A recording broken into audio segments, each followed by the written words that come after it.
তো রূপপুর বিদ্যুৎ চালু হয়েছে না, পারমাণবিক বিদ্যুৎ কেন্দ্র। এই এক রূপপুর পারমাণবিক বিদ্যুৎ কেন্দ্র দিয়ে কি হবে? এই পুরা রূপপুর পারমাণবিক বিদ্যুৎ কেন্দ্র যা বিদ্যুৎ উৎপাদন করবে তা আমাদের দেশের অটো রিক্সাওয়ালাদের লাগবে। হ্যাঁ,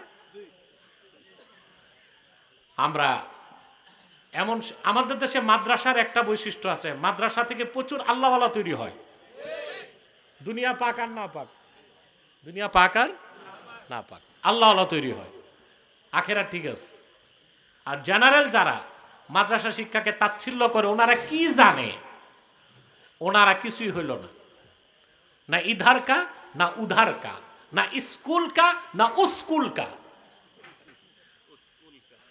আখেরা তো চিনল না, দুনিয়াও কিছু পাইল না, শুধু পারলো বিজাতিদের তাবেদারি করতে।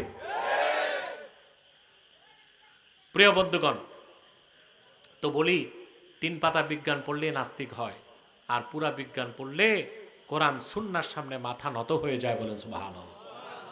আল্লাহ রাব্বুল আলামিন বলেন, আমি মানুষকে তৈরি করেছি ভিজা মাটির নির্যাস থেকে। 3 বলা হয় আরবিতে ভিজা মাটিকে, কি বলা হয়? ভিজা মাটি। আমি মানুষকে তৈরি করেছি ভিজা মাটির নির্যাস থেকে।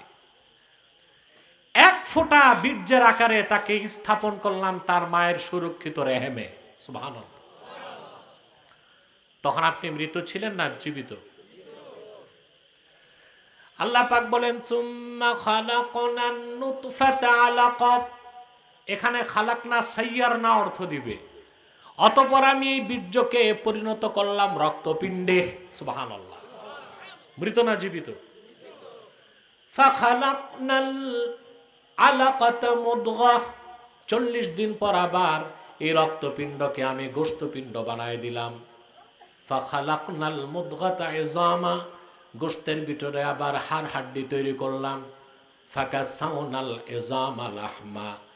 তারপরে হাড় হাড্ডির উপর মোলায়েম সুন্দর কোমল গোশতের পোশাক লাগায় দিলাম। রুহু দিলাম, জিন্দা হয়ে গেছে। কি হয়ে গেছে? রুহু দিলাম, জীবিত হয়ে গেছে। ছিলাম কি? না না, ছিলাম কি? মৃত। জীবিত করলেন কে? সুবহানাল্লাহ। এই যে বীর্য, বীর্য থেকে রক্ত, রক্ত থেকে গোশত, বিজ্ঞানের ভাষায় এটাকে বলা হয় জেনেটিক ইনফরমেশন, ভ্রূণ তত্ত্ব। কি বলা হয়? এখানে প্রাণী বিজ্ঞান জুলজির কোনো ছাত্র আছে? একজন। আর কে? দেখি আর কেউ আছে কিনা। প্রাণী বিজ্ঞান পড়ছে 2 জন। আর যাক, সব আর্টস আর কমার্স, বিজ্ঞান কম। এটা হচ্ছে ভ্রূণ তত্ত্ব, জেনেটিক ইনফরমেশন। এই যে ভ্রূণের ক্রমবিকাশ মায়ের পেটে, এটা বিজ্ঞান খুঁজে পেয়েছে 1970 সালের পরে। আর সূরা মুমিনুনে সেই ভ্রূণ তত্ত্বের কথা ফাঁস করলেন আল্লাহ তাআলা 1400 বছরেরও আগে। কোনটা আগে, বিজ্ঞান না কোরআন? কানাডাতে একজন প্রাণী বিজ্ঞানী ছিলেন, পৃথিবীর বিখ্যাত প্রাণী বিজ্ঞানী, নোবেল পুরস্কার প্রাপ্ত। ওনার নাম ছিল মিস্টার কিট মুর। 1978 সালে তিনি সূরা মুমিনুনের এই ভ্রূণ তত্ত্ব দেখে, আল্লাহর কথা দেখে প্রকাশ্য সেমিনারে যে বলেছেন, আমি বিশ্বাস করি কোরআন আল্লাহর বাণী, আমি বিশ্বাস করি মুহাম্মদ সাল্লাল্লাহু আলাইহি ওয়াসাল্লাম আল্লাহর প্রেরিত পয়গম্বর। 1978 সালে সে কথা বলল, কিন্তু সে মুসলিম হয় নাই। সেটা তো ভিন্ন বিষয়, সেটা ভিন্ন বিষয়। মিস্টার কিটমুরকে প্রশ্ন করা হলো, কেন আপনি এত অবাক হলেন কোন কয়েকটা আয়াত দেখে?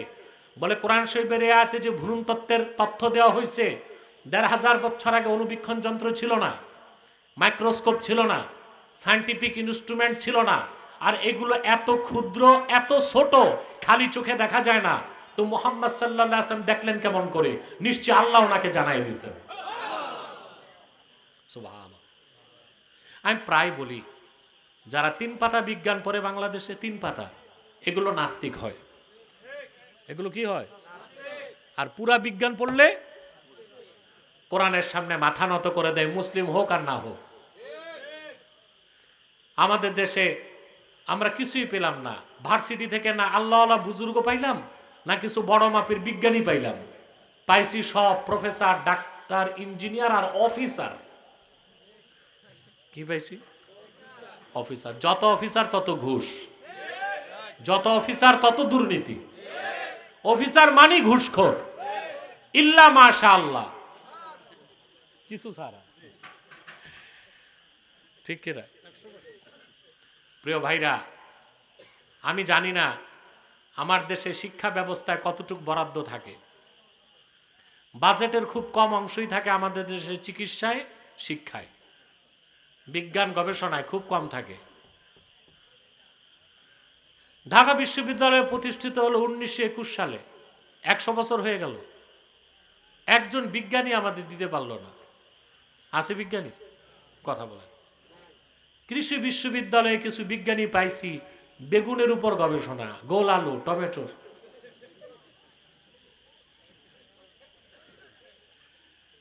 পৃথিবীর মানুষ 100 বছর আগে পৃথিবীর মানুষ শুরু করলো নৌকা দিয়ে, এখন তারা সাবমেরিন বানায়।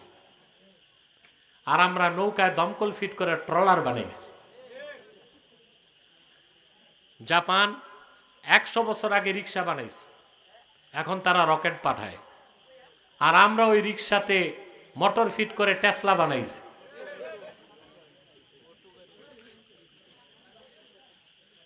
এই যে অটোগুলো চলতেছে, হাজার হাজার অটো, বাংলাদেশের মোট বিদ্যুতের 2500 মেগাওয়াট তারা নিয়ে নেয়। তো রূপপুর বিদ্যুৎ চালু হয়েছে না, পারমাণবিক বিদ্যুৎ কেন্দ্র। এই এক রূপপুর পারমাণবিক বিদ্যুৎ কেন্দ্র দিয়ে কি হবে? এই পুরা রূপপুর পারমাণবিক বিদ্যুৎ কেন্দ্র যা বিদ্যুৎ উৎপাদন করবে তা আমাদের দেশের অটো রিক্সাওয়ালাদের লাগবে। হ্যাঁ, আমরা এমন, আমাদের দেশে মাদ্রাসার একটা বৈশিষ্ট্য আছে, মাদ্রাসা থেকে প্রচুর আল্লাহওয়ালা তৈরি হয়। দুনিয়া পাক আর না পাক, দুনিয়া পাক আর না পাক, আল্লাহওয়ালা তৈরি হয়। আখেরা ঠিক আছে। আর জেনারেল যারা মাদ্রাসা শিক্ষাকে তাচ্ছিল্য করে, ওনারা কি জানে? ওনারা কিছুই হইল না, না ইধার কা না উধার কা, না স্কুল কা না উস্কুল কা। আখেরা তো চিনল না, দুনিয়াও কিছু পাইল না, শুধু পারলো বিজাতিদের তাবেদারি করতে। প্রিয় বন্ধুগণ, তো বলি 3 পাতা বিজ্ঞান পড়লে নাস্তিক হয়, আর পুরা বিজ্ঞান পড়লে কোরআন সুন্নাহর সামনে মাথা নত হয়ে যায়। বলেন সুবহানাল্লাহ। আল্লাহ পাক বলেন, কুনতুম আমওয়াতান ফাহইয়াকুম, তোমরা ছিলে মৃত, আল্লাহ তোমাদের জিন্দা করেছেন। কিভাবে জিন্দা করলেন তা পেয়েছেন প্রমাণ? কথা বলে না। একবার চিন্তা করে দেখেন, 7টা পর্দার ভিতরে আল্লাহ তাআলা আপনাকে অন্ধকার মায়ের কারখানায় তৈরি করলেন। 9 মাস 10 মাস পর দুনিয়ায় আসলেন, আপনার শরীরে কোনো ছিদ্র নাই, কোনো খুঁত নাই। প্রধান পর্দা 3টা। কয়টা? ভাগ করলে হয় 7টা। চামড়ার 3টা স্তর, তারপর গোশত, তারপর রক্ত, তারপর রেহেম। রেহেমের ভিতরে আবার আছে কোমল পর্দা। কয়টা হইল? 7টা। এই 7টা পর্দার ভিতরে আল্লাহ তাআলা আপনাকে তৈরি করছেন। কোনো খুঁত আছে? কথা বলেন।